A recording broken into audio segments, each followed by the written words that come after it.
नमस्कार। आज हम कक्षा 12 का अध्याय नंबर 4 है विचारक, विश्वास, इमारतें, सांस्कृतिक विकास।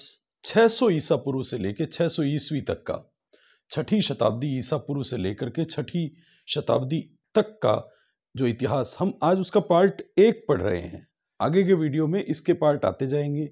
जो कक्षा 12 की तैयारी कर रहे हैं वो विद्यार्थी इसको अवश्य देखें और ज़्यादा से ज़्यादा लोगों तक पहुंचाएं। स्टेटस लगाएं, इसका लिंक जो है वो स्टेटस लगाएं। जिसने सब्सक्राइब नहीं किया वो सब्सक्राइब करें और फरवरी तक पूरा जो है सिलेबस इस पर चैनल पे देखें। पहले से एक चैप्टर पढ़ा है, संविधान का एक कोई भाग पढ़ा है, उसको भी अवश्य देखें और अधिकतम लोगों तक पहुँचाएँ। साथ साथ में जो लोग कॉलेज प्रोफेसर की तैयारी कर रहे हैं और साथ में स्कूल लेक्चरर की तैयारी कर रहे हैं, सेकंड ग्रेड की तैयारी कर रहे हैं, उनके लिए भी ये बड़ा काम का है। थर्ड ग्रेड रीट वगैरह की तैयारी के लिए, एसएससी की तैयारी के लिए, कांस्टेबल की तैयारी के लिए, सभी परीक्षाओं में ये प्रश्न भारतीय इतिहास का बहुत ही आवश्यक रूप से आता है और महत्वपूर्ण भी है। चलिए शुरू करते हैं। सबसे पहले इस चैप्टर में है, हम लेके आए हैं स्तूप को। बहुत बड़ा चैप्टर है, इसलिए पहला पार्ट इसका स्तूप है। स्तूप का मतलब होता है टीला। संस्कृत भाषा का शब्द है स्तूप और उसका मतलब होता है टीला। अब टीला कैसे होता है? मान लो ये शुरू में सबसे पहले स्तूप का प्रयोग ऋग्वेद में मिलता है। ऋग्वेद में सबसे पहले मिलता है, लेकिन बौद्ध धर्म से जुड़े हुए हैं स्तूप। बुद्ध के समय एक राख का ढेर होता था, राख का ढेर यानी टीला, उसको स्तूप कहते थे।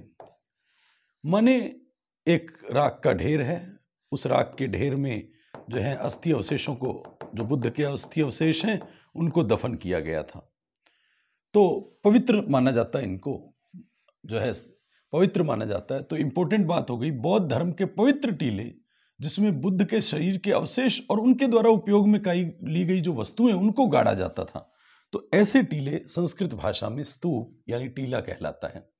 तो अशोकावदान एक ग्रंथ है, बौद्ध ग्रंथ है, इंपॉर्टेंट है। बौद्ध ग्रंथ अशोकावदान जो है, उसमें अशोक ने बुद्ध के अवशेषों को बांटकर प्रत्येक नगर में स्तूप बनाने का आदेश दिया था।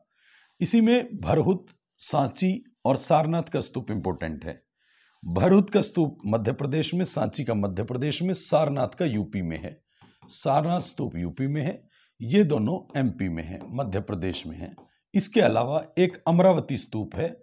अमरावती स्तूप जो है वो आंध्र प्रदेश में है, एपी में है, आंध्र प्रदेश के गुंटूर जिले में है। अशोक ने कितने हजार स्तूप बनवाए? तो 84,000 स्तूप बनवाए। इसका मतलब अशोक मौर्य, जो महान राजा अशोक मौर्य है, वो बौद्ध धर्म का अनुयायी था। तो अशोकावदान ग्रंथ बौद्ध ग्रंथ है, इंपॉर्टेंट है। किन्हीं 3 स्तूपों के नाम लिखिए। तो ये भरहुत स्तूप, सांची स्तूप, सारनाथ स्तूप, अमरावती स्तूप, ये कहाँ है? ये बड़ी परीक्षा के लिए बड़ी काम की बात है। इसके बाद हम बात करें एक स्तूप क्या चीज होती है, कैसे बना होता है, उसकी संरचना क्या होती है। तो सबसे पहले जानकारी, स्तूप संस्कृत भाषा का शब्द है जिसका मतलब टीला होता है।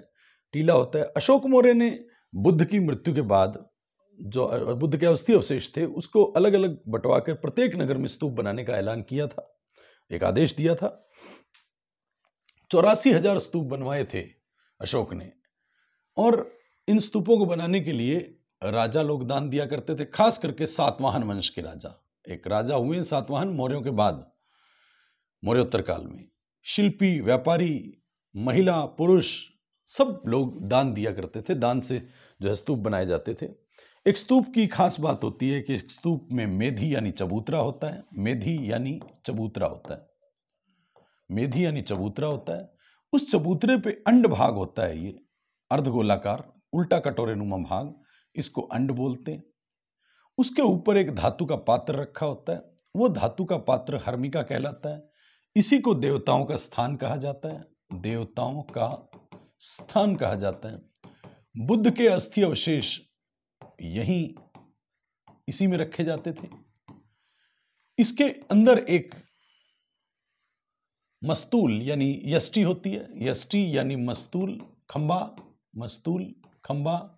उस यष्टि के सिरे पर ऊपर छत्र, ताकि पानी ऊपर ना गिरे, छत्र होता है, 3 छत्र लगे होते थे। चारों तरफ स्तूप जो है, चारों तरफ स्तूप के चारों ओर एक वेदिका बनी होती थी, लकड़ी या वेदिका, लकड़ी या पत्थर की वेदिका, पत्थर की वेदिका थी।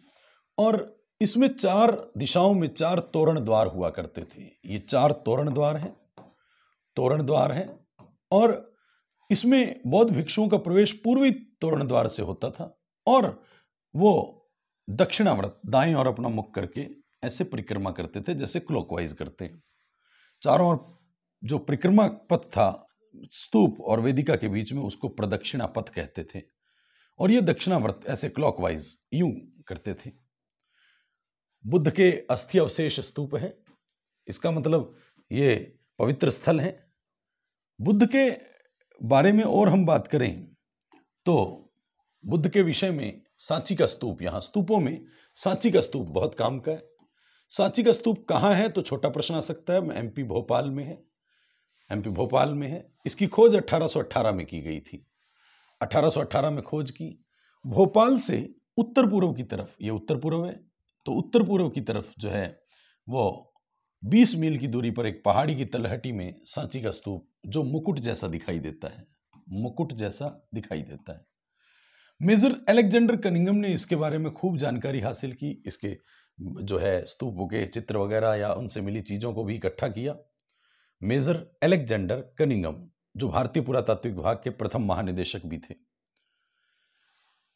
ये यहाँ जब फ्रांसीसी आए, अंग्रेज आए, तो ये पूर्वी अंग्रेज और फ्रांसीसी, ये पूर्वी तोरण द्वार जो था, आपको पता है, ये वाला पूर्वी तोरण द्वार, ये अंग्रेज और फ्रांसीसी ले जाना चाहते थे।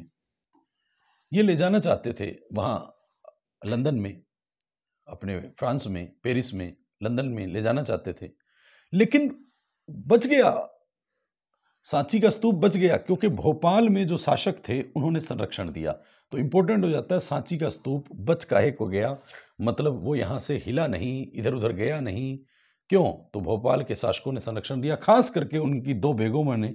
उनके नाम बहुत इंपॉर्टेंट है, शाहजहां बेगम और सुल्तान जहां बेगम। ये बोर्ड की परीक्षा के लिए बड़ा काम का है और कंपटीशन की तैयारी करने वालों के लिए भी बड़ा काम का है। किन 2 बेगमों ने, कहाँ की बेगमों ने सांची के स्तूप को संरक्षण किया था?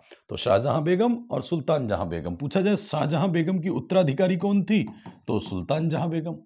सुल्तान जहां बेगम ने यहाँ संग्रहालय भी बनाया, म्यूजियम बनाया सुरक्षित रखने के लिए, और मेहमानों के रुकने के लिए अतिथिशाला बनवाई। जब फ्रांसीसियों ने, अंग्रेजों ने ये स्तूप मांगा तो उस मूल स्तूप ना देकर के प्लास्टिक की प्रतिकृतियां जो है अंग्रेजों और फ्रांसीसियों को दी। इससे सांची का स्तूप अपनी जगह पर सुरक्षित रहा, उसका संरक्षण किया गया। वहाँ देखो इमारतें भी बनी है। तो इसका मतलब शाहजहां बेगम की आत्मकथा परीक्षा के लिए बड़ी काम की है। ताज उल इकबाल, ताज उल इकबाल। जॉन मार्शल ने अपने जितने भी ग्रंथ लिखे, जॉन मार्शल का एक ग्रंथ है guide to Sanchi, guide to Sanchi. तो जॉन मार्शल जो है उसने जितने भी ग्रंथ लिखे वो सब समर्पित किए सुल्तान जहां बेगम को, सुल्तान जहां बेगम को, ना कि शाहजहां बेगम को, उत्तराधिकारी को समर्पित किए जॉन मार्शल ने। तो ये सांची के स्तूप के छोटे छोटे प्रश्न बड़े काम के हैं।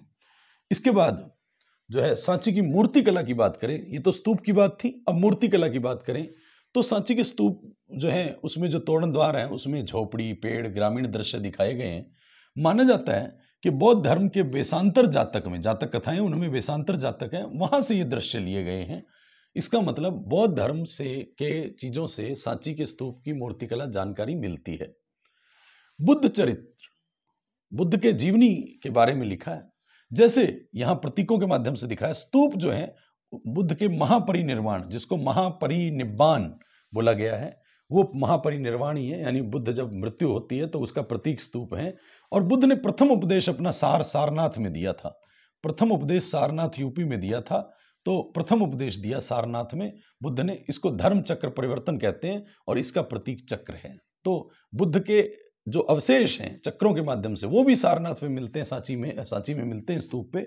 इससे भी पता लगता है कि यहाँ बौद्ध धर्म, सांची के स्तूप की मूर्तिकला जो है वो बौद्ध धर्म से जुड़ी हुई थी।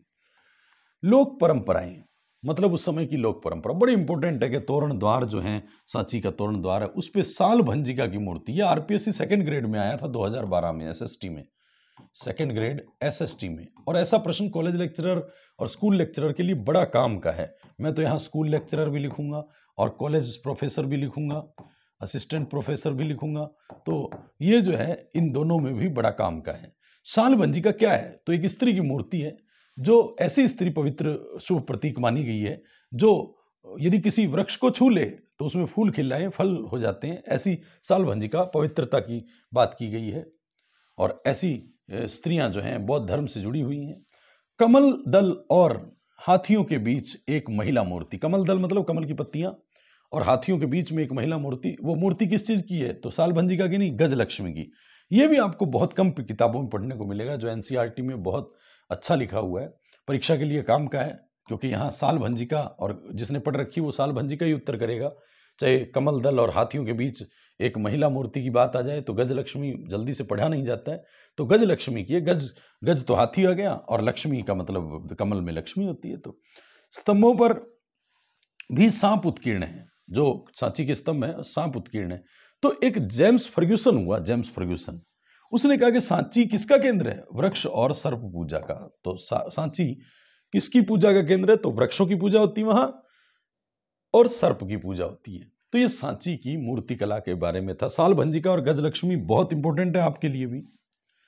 इसके बाद अमरावती स्तूप, अगला स्तूप की बात कर रहे हैं। अमरावती गुंटूर आंध्र प्रदेश में। अमरावती स्तूप जो है गुंटूर आंध्र प्रदेश में। खोज इसकी सांची से भी पहले 1796 में हुई थी, और राजा को, यहाँ के एक स्थानीय राजा को अवशेष मिले तो उसने उन अवशेषों से मंदिर निर्माण कर लिया।